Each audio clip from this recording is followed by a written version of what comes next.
Hey everyone, it's Ben Hardy here, and in today's video we'll be comparing a Ford Explorer ST to the Dodge Durango RT. We're going to find out if you really need a V8 for a performance 3-row SUV. Before we get in this video, I want to give a huge shout out and thank you to the Larry Miller Ford and Draper, and then the Dodge Ram in Sandy if you're going to be some time with both these vehicles. Link to both their inventories in the description down below. Link to my car buying guide as well. Let's get into the comparison.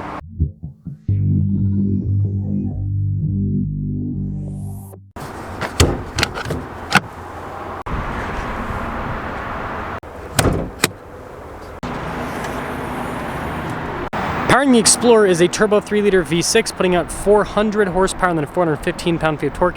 Goes through a 10-speed automatic. Fuel economy is 18 around town and then 25 on the highway. Now powering the Durango is a 5.7-liter Hemi V8 that goes through an 8-speed, puts out about 360 horsepower and then 390 pound-feet of torque. Fuel economy with this is 14 around town and then 22 on the highway. Notice hood struts. Good old-fashioned hood prop. Before we move forward with this comparison, I do want to mention if you want to see more videos just like this, then I recommend you subscribe because I post content every single day. So starting with the Explorer, you can see it's raised there on either side with the hood. You got the blacked out Explorer badge, and then I like the new headlight design. I think it looks pretty dang sharp. So fresh face there. The Durango did have a slight exterior refresh a little bit ago, but this is a pretty old vehicle at this point. I mean, it's been in this iteration since like 2014, pretty much. But you guys can see there with the hood, you've got the headlights, the really aggressive grille, and I think, seeing them next to each other, the Durango still can hold its own. It's cool. Now, the Explorer tire wheel setup is 275 by 45 by 21, 265 by 50 by 20 with the Durango. So the Durango has a little bit more sidewall, a little bit smaller wheels. It's funny they both went for metallic gray with the wheels. The Durango has side steps. I haven't seen that in a long time, so kind of an interesting feature this one has. Notice mirror caps on both of them are blacked out. Now here's a side profile with the Explorer. You can see you've got a lot of unpainted elements there at the bottom. And then here's a side profile of the Durango. You can notice that everything, including the fender flares, are painted. Now take a look at the cargo area of the Durango. Not a massive amount of space, pretty typical of SUVs in this segment. The seats are manual with the fold down function there, and then the Durango is really weird because the button to close the hatch is inside, so it's kind of interesting. The Explorer, it's weird. So it looks like it has a little bit more space to the seats, but then you've got these cutouts here which rob the side-to-side space horizontal, so it's kind of interesting. The seats are automatic with the Explorer, which is pretty cool, so got that bit of a difference, and then more normal with the button being on the hatch right there. Now this is the rest of the rear of both of the SUVs, and again the Explorer looks a bit more modern with those refreshed taillights and all of that, but the Durango, again, some of you might say it's old and tired, but I think again it kind of holds its own. So in the back of the Durango, legroom's pretty solid, got a little storage pocket, and I dig these seats, really nice with the trim and all of that, and same thing with the door panel and everything. Climate controls up top, and then I will say the third row in the Durango, it's a bit nicer than the third row in the Explorer, and I'll show you in the Explorer in just a moment, but you've got good space back there, including with the legroom. There's a decent amount of space, and then the floor is pretty much flat across, which helps out quite a bit. And now we're in the Explorer, and again, legroom here in the second row is pretty solid. Got a storage pocket, cool seats, this ST trim, nice trim all down the sides. The same with the door panel, got sunshades, which is nice. We do have our own climate controls here in the back. Got that right there with the heated seats. And then the loading floor is like higher in the back there, so the Explorer seats are like your feet get pushed up, so it's not a bad third row, but the Durango's is a little bit more friendly. And we'll turn on the Durango here. Pretty cool with the little startup there. Nice trim all over the door panel up front. Those front two windows are automatic. Blind spot monitoring with the mirrors. Nice trim on the steering wheel. It's like perforated on the side here. Paddle shifters there on the back. And with the gauge cluster, you can see partially analog, partially digital. And then pretty big screen here. Let's see if it's got a 360. Just a regular backup camera. But we do have heated and cooled seats, which is nice. Dual zone climate up front. And then you got physical buttons for all of that down below. And then we got a wireless phone charging pad here. And then you can see the shifter for that 8-speed. Got some cup holders. And then we have our all-wheel drive low, which, can help out if you're off-road or towing, if you're reversing up a steep driveway, for example. And again, nice seats here. Perforated all down the center and everything. Nice trim all across the dash. 2. And then it does just have a standard sunroof. And this one has equipped stickers for about $62K with the MSRP. And in the Ford. Ooh, pretty cool. Nice trim all over the door, and so your window controls. Looks like none of them are. They are automatic though. Doesn't say automatic, but they are. Blind spot with the mirrors. I like the steering wheel here, which is nice. Got your adaptive cruise control stuff, full digital gauge cluster, and then this actually does have 360. Heated and ventilated seats, heated steering wheel, all of that, dual zone climate. Pretty much everything's in the screen, so you don't have a bunch of physical buttons. There's a few down here, but not nearly as much as what you have with the Durango. Have a wireless phone charging pad kind of in a somewhat random looking place, if you ask me. And then this actually is a dial shifter. It's funny, Dodge trucks have dial shifters, and then Ford SUVs have dial shifters, but then Ford trucks don't, and I don't know. It's just funny how it's mixed, and then the Dodge SUVs don't have dial shifters, so it's funny how they, I don't know. Center console, and then you got like nice trim on the dash, and then this is cool with the seats. Again, the nice trim in the center, and then this actually is a panoramic sunroof. Also, these seats have massage function, which is nice. 61,000 is the MSRP on this one. Well, let's take them out, drive them, and see which one wins.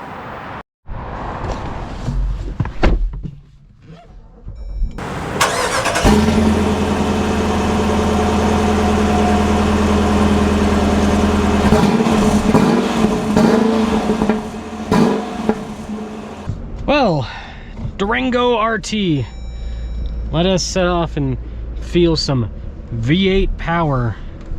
Where everyone else is, including Ford, going for dinky little dainty turbo engines, Dodge is like, Hemi. Well, for now. We'll see what happens in the next few years, but Hemis might no longer be a thing. We might be hurricaning the world. That'll be an interesting comparison, right? If they put a Hurricane in the Durango and then that with the Explorer ST engine, inline 6 versus V6 turbo. Oh, every time I drive a Hemi, I just am so in love. It's such a good engine. Just V8s in general, right? Naturally aspirated. They have great power. They sound great, and you know, something that the manufacturers don't charge you extra for, which is amazing, is that you get more snack trips at the gas station for free. No extra charge. It's great. But yeah, that is the downside of V8s, right? Can't pass a gas station. But you know, the price you pay for sound and power and simplicity and reliability. And I think that simplicity and reliability side of things is becoming more and more appealing to people with these cell phone cars that we have nowadays, which, you know, seem to only be good for the first couple of years and then they just explode afterwards. And that's what some people call the Explorer. They call it the Exploder. And I think it's a little bit harsh, but you know, there's a little bit of truth to memes. Now, oh, it looks like we finally got our clear to go. Just listen to that. Just the V8 power cannot be beat. Pop the sport mode on here. It's just so aggressive. I love it. It's a really cool experience, I think.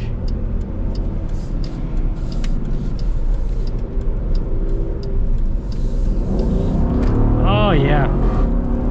You hear that? You don't get that in a turbo 6-cylinder. You don't get that in a turbo 6-cylinder. And this is a mom car. Come on. So cool. So cool. So to sum things up, I think that this looks really cool on the outside.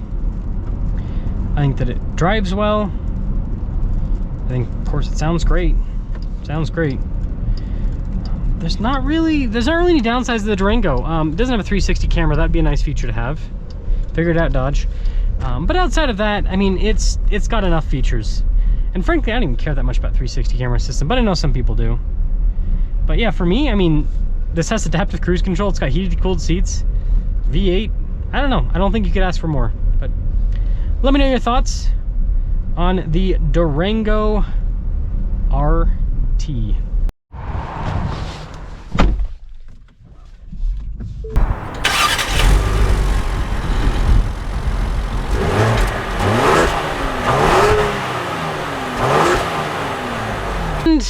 let us set off in the Explorer ST and see how this compares to the Durango RT. We got ST and RT. It's funny, the acronyms. I think the what ST is usually for most manufacturers sport touring, and then RT is road and track typically.